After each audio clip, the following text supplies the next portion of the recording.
안녕하십니까. 공병호TV의 공병호입니다. 바로 옆집에서 무슨 일을 하는지 몰랐을 리가 있겠습니까? 여러분 생각은 어떻습니까? 여러분이 상식선에서 생각을 해보면은, 상식적으로 생각해 보면은 모를 리가 없을 것 같다, 이렇게 아마 답하시는 분이 대부분일 것입니다. 보통 사람들이 드러난 증거를 갖고 추론을 하게 되면은 도대체 어떤 결론에 도달할 수 있을까? 그런 결론을 이해하는 데 특별하게 도움을 줄 수 있는 그런 내용이 2월 17일 날 CBS 라디오의 한판 승부에 출연한 진중권 전 동양대 교수의 이야기를 참조해 볼 필요가 있습니다. 보통 사람의 상식에 밀어볼 때 사람들이 어떤 생각을 할 수 있는지를 바로 가감없이 진중권 전 교수가 잘 이야기를 했습니다. 이게 계약을 한 분이 이재명 후보의 최측근이지 않습니까? 바로 그 옆집을 얻었는데 우연히 옆집이었다는 것은 좀 이상하지 않습니까? 이것이 바로 진중권 교수가 지적하는 이상한 점입니다. 경기도 공무원 배소연 씨가 법인카드로 초밥 7인분과 샌드위치 30인분을 이재명 후보 자택으로 배달시킨 점을 한번 생각해 보시기 바랍니다. 진중권 전 교수의 주장은, 그리고 또 중요한 게 그겁니다. 초밥 7인분, 그 다음에 샌드위치 30인분이 어디로 갔습니까? 심지어는 전임자도 못 풀고 간 미스터리라고 얘기했습니다. 배소연 씨가 미스터리고, 그 다음에 직접 음식을 배달한 제보자 A씨가 미스터리고, 그래서 그들 입에서 아마도 거기에 기생충이 사는 모양이다, 이렇게 생각한 거죠. 그런데 이 얘기가 나오는 순간 퍼즐이 딱 맞춰진 것입니다. 그래서 저는 그랬을 가능성이 굉장히 크다고 봅니다. 어떤 식으로든 그게 불법이든 합법이든 간에 이재명 후보가 자신의 대통령 선거를 위해서 그런 용도로 쓰였을 가능성이 가장 크다고 봅니다. 여기까지가 진중권 전 동양대 교수가 CBS의 한판 승부에 나와서 발언한 아주 솔직한 그런 답변입니다. 그러나 민주당의 선대위 측은 이재명 후보와 옆집 경기주택공사 직원 합숙소와의 관계에 대해서 아주 분명히 선을 긋습니다. 선대위 입장은 이렇습니다. 경기도 주택공사의 직원 합숙소가 민주당 선대 조직으로 쓰였다는 국민의힘의 주장은 허위입니다. 근거 없는 네거티브를 지속한다면 엄중하게 법적 책임을 물을 것입니다. 후보와 선대위 모두 경기도 주택공사의 합숙소에 대해서 알지 못합니다.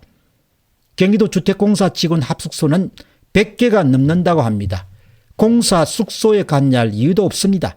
또한 선대 조직을 분당해 둘 아무런 이유가 없습니다. 여기서 중요한 것은 후보와 선대위 모두 경기도 주택공사 직원 합숙소에 대해서 알지 못한다는 것이죠.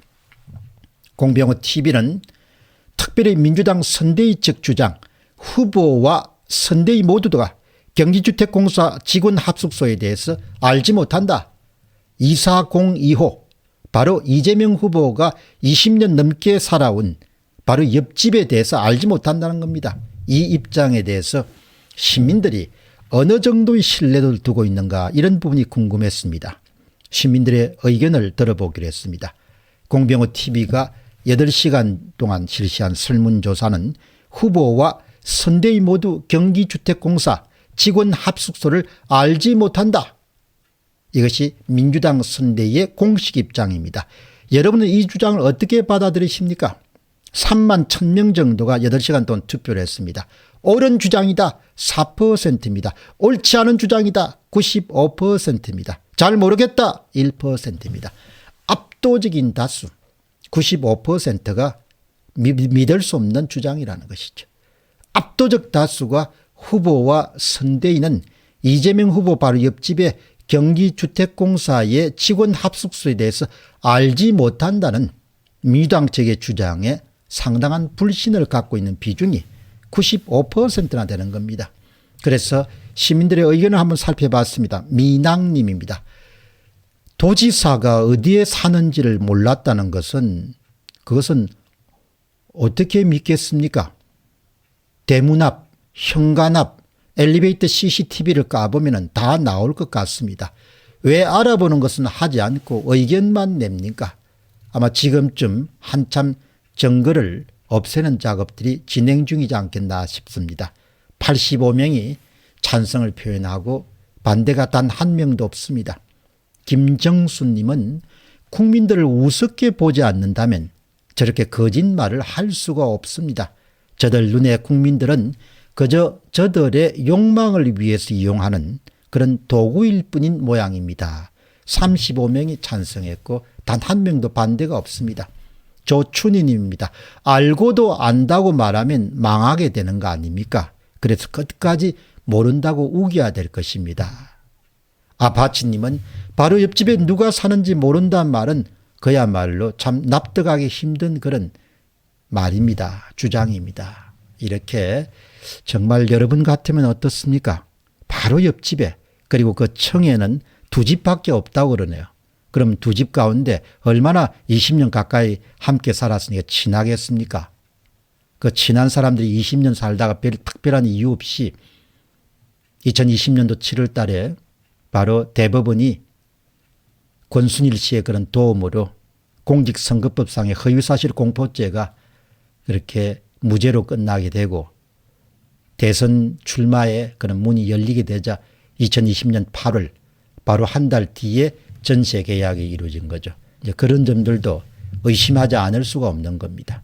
아무튼 사건의 전모에 대한 부분뿐만 아니고 구체적인 것들이 거짓 없이 있는 그대로 일어난 그대로 국민들에게 공개돼야 될 것입니다. 다만 중요한 것은 95%가 선대위 측의 주장, 후보와 선대위는 옆집에 대해서 알지 못합니다. 바로 이 부분을 사람들이 받아들이지 않는다는 겁니다. 무려 95%가. 공병호 TV의 공병호였습니다. 감사합니다.